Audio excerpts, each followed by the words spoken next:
साथियों, बहुत बहुत स्वागत है आप सभी का आपके अपने YouTube चैनल 91 जीनियस एकेडमी पर। साथियों, मध्य प्रदेश वर्ग 3 चयन परीक्षा 2025 के लिए आज हम इतिहास का एक बहुत ही महत्वपूर्ण टॉपिक कवर करने वाले हैं, जिससे कि लगातार एग्जाम में ईएसपी क्वेश्चन पूछता रहा है और आगे भी पूछे जाएंगे। तो आज के जो हमारे टॉप 30 MCQs हैं, ये किसी ना किसी एग्जाम में पूछे गए हैं, तो आप वीडियो में अंत तक बने रहिए। साथ ही साथ अगर आपको वीडियो अच्छा लगता है तो वीडियो को लाइक कीजिए, शेयर कीजिए और चैनल को सब्सक्राइब जरूर कर लीजिए। तो चलिए साथियों, शुरू करते हैं।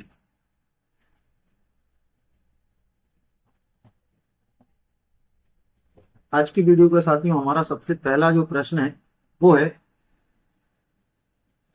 पुलिकेशन प्रथम दक्षिण भारत के वंश के संस्थापक थे। तो पुलिकेशन प्रथम ने साथियों किस वंश की स्थापना की थी? तो आपको याद रखना है, इसका सही आंसर हो जाएगा ऑप्शन नंबर बी, चालुक्य वंश की स्थापना की थी पुलिकेशन प्रथम ने। सेकंड क्वेश्चन है हमारा, चालुक्य वंश का संस्थापक कौन था? तो इसका भी सही आंसर हो जाएगा ऑप्शन नंबर ए, पुलिकेशन प्रथम चालुक्य वंश का संस्थापक था। अगला प्रश्न है साथियों नंबर तीसरा, बादामी या बातापी चालुक्य मूल रूप से किस शक्ति के अधीन थे? साथियों बहुत ही इंपोर्टेंट क्वेश्चन है। तो इसका सही आंसर क्या होगा? इसका सही आंसर होगा साथियों ऑप्शन नंबर डी, कदम्ब वंश के जो शासक थे उनके अधीन थे आपके बातापी या बादामी के चालुक्य।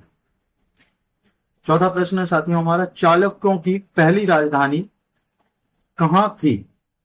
तो इसका सही आंसर हो जाएगा साथियों ऑप्शन नंबर बी, एलोहे। एलोहे जो है यह चालुक्यों की पहली राजधानी थी। अगला प्रश्न है, एलोहे राजधानी थी तो किस वंश की राजधानी थी साथियों? तो आप सभी को पता है चालुक्य वंश की राजधानी थी। साथियों आज के जो टॉप 30 क्वेश्चन है पूरा चालुक्य वंश पर ही आधारित है, तो आप वीडियो में अंत तक बने रहिए, क्योंकि यहाँ से हर एग्जाम में क्वेश्चन पूछे जाते हैं। और ईएसबी ने अभी तक एग्जाम जितने भी लिए हैं जिनमें हिस्ट्री वगैरह पूछी जाती है, तो वहां से उन्होंने इस टॉपिक से क्वेश्चन को जरूर शामिल किया है। आगे बढ़ते हैं हम। अगला हमारा प्रश्न है साथियों, चालुक्य वंश की राजधानी क्या थी? तो चालुक्य वंश की राजधानी साथियों जैसा कि आप सभी को पता है, पाटलिपुत्र, राजगीर, बादामी या कांचीपुरम। तो इसका सही आंसर हो जाएगा बादामी। आप याद रखिए कि जो पहली राजधानी थी वो थी आपकी एलोहे, जबकि बाद में जो राजधानी है पुलिकेशन द्वितीय के समय कहां शिफ्ट हो गई थी? आपकी बादामी में शिफ्ट हो गई थी। अगला प्रश्न है, बादामी किस वंश की राजधानी थी? तो चालुक्य राजवंश की राजधानी थी। आप भी इनके उत्तर लगाते जाइए और आखिरी में हमें कमेंट बॉक्स में जरूर बताइए कि आपको इनमें से कितने प्रश्नों के उत्तर जो है वो आपके सही हुए हैं। जैसे यहाँ पे अगला प्रश्न है हमारा कि बादामी चालुक्यों के बादामी जाने से पहले उनकी राजधानी क्या थी? तो इसका सही आंसर होगा ऑप्शन नंबर डी, एलोहे। जैसा कि हमने पहले बताया कि पहली राजधानी एलोहे थी और दूसरी राजधानी आपकी बातापी हो चुकी थी। अगला है, चालुक्य राजवंश भारत के भाग का एक प्रमुख साम्राज्य था। तो भारत के कौन से भाग का प्रमुख साम्राज्य था चालुक्य राजवंश? पश्चिमी, उत्तरी, पूर्वी या दक्षिणी? तो इसका सही आंसर हो जाएगा ऑप्शन नंबर डी, दक्षिणी भाग का। जो दक्षिणी भाग है जो भारत का, वहां पे चालुक्य राजवंश क्या करता था साथियों? शासन करता था। अगला प्रश्न है, भारत का कौन सा हिस्सा मुख्य रूप से पल्लव तथा चालुक्य द्वारा शासित था? तो इसका सही आंसर होगा ऑप्शन नंबर बी, दक्षिणी भाग। अगला प्रश्न है हमारा, चालुक्य राजवंश ने बातापी में शासन किया जो कि आधुनिक समय में भारतीय राज्य में है। तो साथियों वर्तमान में भारत के किस राज्य में बातापी है? तो इसका सही आंसर होगा ऑप्शन नंबर सी, कर्नाटक।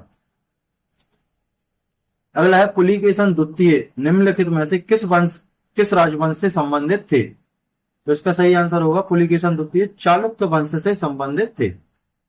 13वां प्रश्न है हमारा, चालुक्य वंश का सर्वाधिक प्रसिद्ध शासक कौन था?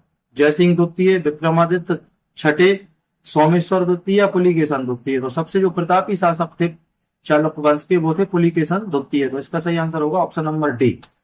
अगला प्रश्न है, पुलिकेशन द्वितीय किसका महानतम शासक था? तो आप सभी को आपने पिछले क्वेश्चन में बताया कि जो थे, बताइए, कल्याणी के चालुक, पल्लव के चालुक, पल्लव, कांची के पल्लव, तमिलनाडु के चोल या बातापी के चालुक? तो आप सभी को मैंने बताया कि पुलिकेशन प्रथम के समय जो राजधानी थी साथियों वो एलोहे थी, है ना। और पुलिकेशन द्वितीय के समय राजधानी वातापी हो चुकी थी, तो पुलिकेशन द्वितीय ने अपनी राजधानी वातापी को बनाया था, इसलिए इसका सही आंसर क्या होगा, वातापी के चालुक्य से। अगला प्रश्न है हर्षवर्धन का समकालीन दक्षिण भारतीय शासक कौन था, तो इसका सही आंसर होगा पुलिकेशन द्वितीय। अगला प्रश्न है हर्षवर्धन को किसने पराजित किया था, मोस्ट इंपोर्टेंट क्वेश्चन है, ध्यान रखिए, आईएमपी क्वेश्चन है। तो प्रभाकर वर्धन, पुलिकेशन द्वितीय, नरसिंह वर्मन, पल्लव और शशांक, तो इसका सही आंसर होगा ऑप्शन नंबर बी, पुलिकेशन द्वितीय ने हर्षवर्धन को साथियों पराजित कर दिया था। अगला है चालुक्य राजा पुलिकेशन द्वितीय को किसने पराजित किया, ये भी मोस्ट इंपोर्टेंट क्वेश्चन है, तो इसको भी याद रखिए आप। नरसिंह वर्मन प्रथम, नरसिंह वर्मन प्रथम, महेंद्र वर्मन प्रथम, परमेश्वर वर्मन प्रथम या जटिल परांतर, तो पुलिकेशन द्वितीय को किस राजा ने पराजित किया था साथियों, इसका सही आंसर होगा नरसिंह वर्मन प्रथम ने, और यह पल्लव वंश का शासक था। अगला है निम्न में से कौन से पल्लव राजा ने चालुक्य सम्राट राजा पुलिकेशन द्वितीय को पराजित करके और उनका वध करके वातापी कौंड की उपाधि या खिताब हासिल किया था। तो अभी पिछले क्वेश्चन में हमने जाना कि पुलिकेशन द्वितीय की जो हत्या है साथियों, तो किसके द्वारा की गई थी, पल्लव वंश के राजा नरसिंह वर्मन प्रथम के द्वारा की गई थी, और इसको जो पुलिकेशन द्वितीय को हराकर इन्होंने वातापी कौंड की क्या की थी साथियों, उपाधि धारण की थी।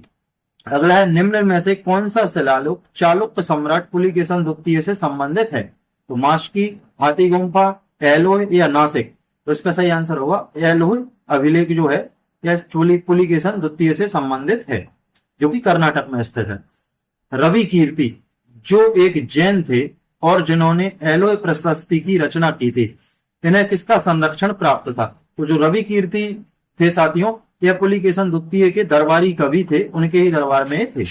अगला प्रश्न है रवि कीर्ति निम्नलिखित में से किस राजवंश के शासक के दरबारी कवि थे, तो पिछले क्वेश्चन में हमने जाना चालुक्य वंश के, तो इस प्रश्न का सही आंसर क्या हो जाएगा साथियों, चालुक्य वंश। अगला है रवि कीर्ति किस चालुक्य शासक के दरबारी कवि थे, तो इसका सही आंसर होगा ऑप्शन नंबर सी, पुलिकेशन द्वितीय। अगला प्रश्न हमारा एलोय में रावण फाड़ी गुफा और दुर्गा मंदिर किस राजवंश की स्थापत्य शैली को चित्रित करते हैं, तो आप याद रखिए एलोय कहाँ है साथियों, कर्नाटक में, और यहाँ पर रावण फाड़ी गुफा और दुर्गा मंदिर जो है यह चालुक्य वंश के शासकों ने बनवाया था, तो इसका सही आंसर होगा हमारा ऑप्शन नंबर बी, चालुक्य राजवंश। अगला है एलोय का दुर्गा मंदिर लगभग कितने वर्ष पूर्व बनाया गया था, 2000, 1700, 1100 या 1400, तो इसका सही आंसर होगा ऑप्शन नंबर डी, 1400 वर्ष पहले एलोय का जो दुर्गा मंदिर है वो बनवाया गया था। अगला मोस्ट इंपोर्टेंट प्रश्न है साथियों, आईएमपी प्रश्न है, इसको भी आप याद रखिए, विरूपाक्ष मंदिर का निर्माण किसने किया था, तो विरूपाक्ष मंदिर का निर्माण साथियों चालुक्य वंश के शासकों के द्वारा किया गया था। अगला है विरूपाक्ष मंदिर कहाँ स्थित है, तो विरूपाक्ष जो मंदिर है साथियों यह आपका हम्पी कर्नाटक में स्थित है, याद रखना आप इसको। अगला प्रश्न है पड्डकल में स्थित स्मारकों के समूह को किसने बनवाया था, तो पड्डकल में जो स्मारक है साथियों उसके समूह को किसने बनवाया था, तो पल्लव राजाओं ने, चेर राजाओं ने, चालुक्य राजाओं ने या चोल राजाओं ने, तो इसका सही आंसर होगा चालुक्य राजाओं के द्वारा जो है ये पड्डकल के स्मारक समूह को बनवाया गया था। अगला है विक्रमादित्य 6 जिनके दरबारी कवि बिल्हड़ ने उनकी जीवनी लिखी थी वह किस वंश के शासक थे, तो विक्रमादित्य 6 जो है साथियों याद रखिएगा यह चालुक्य वंश के शासक थे। साथियों अगर आपको क्वेश्चन अच्छे लग रहे हैं तो और आप चाहते हैं कि ऐसे ही वीडियो आपको मिलते रहे topic by topic her subject के, साइंस, जीके या आपके हिंदी हो गया, तो आप हमारे चैनल के साथ जुड़े रहिए, चैनल को सब्सक्राइब जरूर कर लीजिए। चलिए साथियों अगले प्रश्न की तरफ हम बढ़ते हैं।